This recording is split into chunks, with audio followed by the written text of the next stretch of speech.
Keinginan Suci Ramdhani melanjutkan pendidikan ke jenjang lebih tinggi pupus sudah. Siswi yang sempat duduk di kelas 2 SMK ini memilih keluar, lantaran tidak mendapatkan ijazah sejak SD hingga MTS.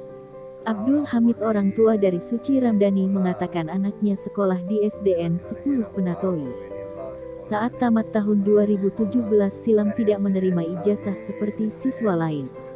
Pihak sekolah saat itu beralasan ada kesalahan data yang diinput, sehingga anak saya belum diberikan ijazah, tutur Abdul Hamid ditemui di kediamannya beberapa waktu lalu. Hingga tiba waktunya mendaftar di MTSN 2 Kota Bima, ijazah tak kunjung keluar. Agar diterima di sekolah setempat, Suci Ramdhani mendaftar dengan surat keterangan lulus. Begitu juga saat masuk di SMKN 3 Kota Bima. Di SMKN 3 Suci sampai kelas 2, lantas keluar.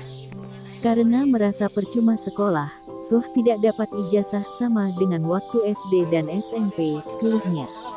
Terhadap persoalan itu, Abdul Hamid mengaku sering mendatangi Dinas Pendidikan dan Kebudayaan, Dikbud Kota Bima, mempertanyakan soal ijazah yang tidak diperoleh putrinya dari SD hingga SMP. Solusi dari mereka, saya diminta membuat keterangan hilang di kantor polisi, agar bisa diterbitkan surat keterangan pengganti ijazah, terangnya. Namun, Abdul Hamid ngotot tidak mau repot mengurus surat keterangan hilang di kepolisian sementara putrinya tidak pernah pegang ijazah. Itu lucu buat saya.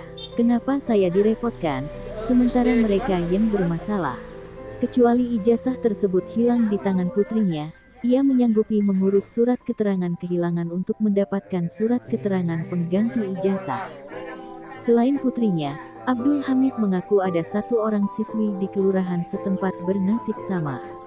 Namun siswi tersebut telah menikah setelah tamat SD tahun 2017 lalu.